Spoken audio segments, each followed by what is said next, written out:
Hey, come see us on tour. I'll be in Davenport, Iowa, Las Vegas, Nevada, Chicago, Illinois, and Grand Rapids, Michigan. Go to jimmydore.com for a link for tickets. Well, here, I'll give you an example why I think it's going to happen. Well, so the petrodollar is gone away. So Saudi Arabia's petrodollar exit, which is one of the things that props up the value of our dollar, right? So we have an exchange for, what people don't understand what that is, that Saudi Arabia agreed to only sell oil in American dollars. And in exchange for that, they could use our military wherever they wanted, which is why we helped commit a genocide in Yemen, for instance. So now they're starting to sell it in Chinese yuan and there's in other denominations because this is over. That's according to, that's from the NASDAQ. I got that. So also, new U.S. sanctions force an end of dollar and euro trading on Russia's main exchange. So that's also just happened. And new U.S. sanctions against Russia have caused an immediate suspension of trading in dollars and euros on the country's leading financial marketplace, the Moscow Exchange. The exchange, also known as MOEX, and the Russian central bank rushed out statements Wednesday, a public holiday in Russia, within an hour of Washington announcing a new round of sanctions aimed at cutting the flow of money and goods to sustain Moscow's war in Ukraine. So the move means banks, companies, and investors will no longer be able to trade either currency via a central exchange, which offers advantages such as a better liquidity and oversight. Instead, they will have to trade over the counter, where deals are conducted directly between two parties. The central bank said it would use data from those trades to set official exchange rates. So what has happened is that the United States now, because of the petrodollar, and because that the United States dollar is the reserve currency around the world, which is how other countries trade and settle debts, now we're weaponizing the U.S. dollar to do sanctions wherever we want. And we're doing it against Russia. And now Russia's like, well, fuck you and your American dollar. And they've created BRICS. And now they're going to create another currency now to compete with the U.S. dollar. So that's the petrodollar, BRICS, and now this. Those are three big things. And we created all this by ourselves, by the way. The neocons and the Biden administration. The stuff they said Trump was going to cause is they're being caused by the adults in the room, the adult psychopaths, which are trying to start two world wars at once. So now I think that's why I tell people, that's why I'm putting money in gold in places like gold and Bitcoin, because I don't have any faith in the stock market or our own economy or our own dollar. And here's one more thing I'll show you. Russia builds alternative to SWIFT as a part of a digital sovereignty push. So now there's going to be an alternative to the other worlds trading with each other besides the SWIFT, which uses the US dollar, right? Russia announced in early April that nearly all domestic financial transactions are now being conducted through the financial transaction system, which was created as an alternative to SWIFT. The development of a new financial system is part of a broader desire for greater independence from Western-dominated institutions, including the development of an alternative internet infrastructure. Get the F. Moscow has established tech workers as a protected class from mobilization in a move to end Western technological dependence and stem the outflow of IT talent exacerbated by the full-scale invasion of Ukraine. So those would be the big reasons why I don't have any faith in the U.S. dollar and this kind of fake economy, which is what Wall Street really is. And let me just throw it to Paul first. Get your comment on what I just said, and then we'll throw it to Will. You know, I'm still just mesmerized by the explanation I got on why modern monetary theory is incredible and we should all embrace it. So I'm still back there a few minutes where where my head is still swirling over how we just passed that by. But sure, we could talk about Moscow making moves. Obviously, they want to survive. They want to thrive. They want their people to do whatever they do. They want to do whatever they do in government. The billionaire class, the ones who own businesses, they want to be able to sell stuff tomorrow. So, of course, they're just doing what humans do. Washington is just an inept place of decision-making. Every choice they make when it comes to, across the board, macro economic decisions, foreign policy decisions, how they treat the people. You know, here's an analogy I think that sums up Washington best. And maybe it's the confusion people still have, even listening to how the government created the internet and I would say that DARPA probably created the internet. Government may have put a few bucks in the pockets of people who were researchers, but they didn't go to government school on how to create the internet or create satellites or touchscreen devices. So here's the analogy. Let's say the company you work for, Jimmy, I know you're self-employed, but let's say the company you work for and all the people are out on a ship that's sinking. Your family is on another ship that's catching fire. You can race on your boat from the shore and save one. Which one are you going to save? Well, not my family, that's for sure. So here's the point. The government is saving the company. The Fed is going to save the business. They're still holding $2.3 trillion in mortgage-backed securities. How much of that money went to save the people from getting kicked out of their home? Zero. It was a policy that the government made in the first place when they decided, let's help some people without perfect credit get a home in this country. So during the Clinton presidency, he created fractional lending. And Will said it perfectly. Yes, the banks print money out of thin air too. Oh my God, isn't this the greatest country on earth? I can go to the bank, they'll print me some money. The government prints money. Yeah, if we could just get rid of their need to tax us, Jimmy, it really would be the most incredible country. Look at the peace. We're all getting along. We're just also agreeable here. Having all this extra money is doing incredible things for this country. Let's create a theory, then we'll push that down the people's throats, and it'll be the justification of printing money out of thin air until we're all dead. Let's do that. Yeah, that's my opinion. Moscow, BRICS, they're just doing what we did when we wanted to take reserve currency status away from the British. And they took it away from the French. And they gave it up to the Dutch. And the Portuguese had it, and the Spanish had it, and the Romans invented it. This is just another historical nightmare carried out by committees in Washington in the federal system that have no idea what real life is like. None. So here's the last point. If all of the farmers in the world decided to grow corn, we produced 5 trillion ears of corn around the globe. Every single ear of corn would have the same nutritional value as all of the others. So why is it if the government creates $5 trillion out of thin air, it dilutes the potency of the dollars already in the system? Because it's bullshit.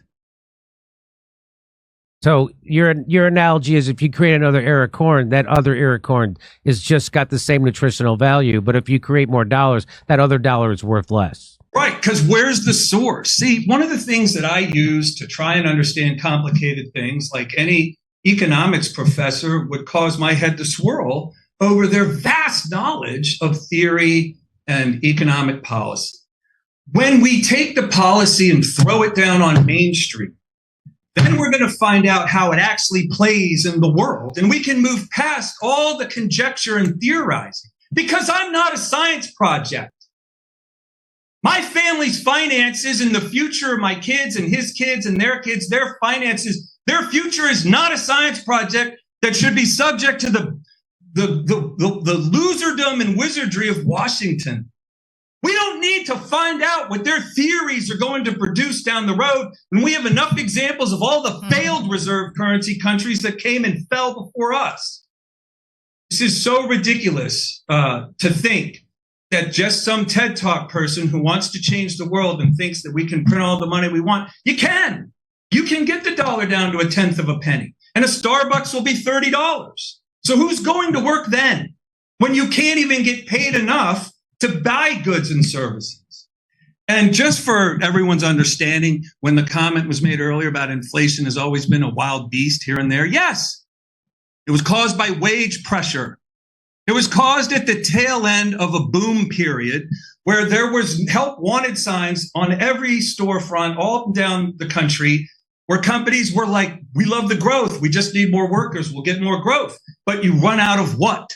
What's the resource you run out of eventually in an overheating economy? Workers? Workers, right? So when you run out of workers, Jimmy Dore Industries is going to say, well, guys, why don't you poach some people from the other company? Tell them we'll give them like a 20% bump. Well, of course, then they come over, or the other company you're trying to take them from says, okay, we'll meet Jimmy's offer. We'll give you a 20% raise. Great. Now Bob and Sue have more money to spend in the economy than they're used to, so they're buying bass boats and all kinds, taking trips and all kinds of other stuff they didn't get to do when reality was more prevalent. So then the Fed has to raise rates. To do what? Get those people fired. To put the country in a recession, to cool, because of its mantle, its obligation is to continue to have symmetry in the financial world and fight inflation. That's their main job, as written up a long time ago. So when they raise rates, what does that do? It slows the buying process, the amount of buying action, causes loans to go up, the monthly payment to go up. So you say, I don't need that now. So it suppresses economic activity, which then comes back to the companies and they lay people off. And then you have a lot less buyers in the economy, but that's how you cool inflation. When I'm talking about inflation these days, we're talking about this unleashing of I don't know, tens, hundreds of trillions of dollars, if you counted everything that banks create out of thin air when they give you a loan. It's 10 to 1. The banks can lend 10 times the amount of money they're sitting on. Can you imagine if drug dealers could produce 10 times the amount of cocaine they actually have?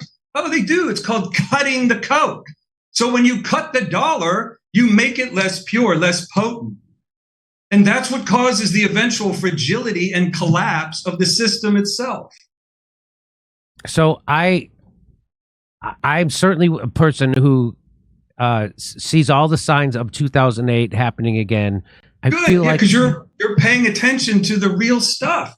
I feel like that we're something really bad is going to happen, and that we can't keep going this way, which is why I'm putting my money in other places besides the stock. I took all my money out of the stock market. Will, so those things that I showed you about Russia and creating an alternative to SWIFT and the petrodollar going away, what do you think, Will? What do you think the effect of all that is going to have on the U.S. dollar? To put downward pressure on the dollar, especially in international finance, right? The value of the dollar relative to other currencies will almost certainly go down. We're not doing ourselves any favors. I mean, it's very similar to if we go to war and the rest of the world doesn't want us to. What we're doing is we're pushing other countries away from the U.S. dollar and dollar-denominated assets. That to me is really, really foolish. And what's the ultimate effect on the average American from that? Yeah, I don't really know. I mean, there's a lot of stuff that potentially could happen. I don't tend to make dire predictions because there's a lot of nuance. I mean, the 2008 financial crisis would have been as bad as the Great Depression. I'm 100% certain. But the reason it wasn't was because the federal government stepped in and solidified balance sheets of banks, created $750 billion in stimulus packages. So lots of different things can happen. What we're doing, though, is, basically by telling a country like Russia the amount of money that you had in your reserve account at the Federal Reserve, we're just not going to let you access it. By the way, we did that to Iran, too. Yep. We said, hey, all of these, I can't imagine, my faith in the banking sector would go down substantially if I went and tried to withdraw some money from my checking in my bank account and my bank said, hey, sorry, I know you have the ones and zeros there, but we're just not going to let you access it. So, what we're doing is we're pushing other countries towards China and away from the U.S. dollar. There's almost no doubt in my mind on that. What the ultimate ramifications are, it depends, right? The Federal Reserve can drain a huge amount of dollars off of the foreign exchange markets if it wants to, right? In order to prop up the demand for the dollar internationally. There are lots of different things that can happen. And we do see other countries that are not the international reserve currency, that aren't the petrodollar, that are still operating okay. As a fiat currency. That are fiat currencies. The overwhelming majority of countries are on a fiat currency, right? And a flexible exchange rate, which means, and one can say modern monetary theory is just a theory, but so is Newtonian physics, so is the theory of gravitation. I mean, simply because something is considered a theory doesn't make it right or wrong. It's just a body of ideas that tries to describe how things operate.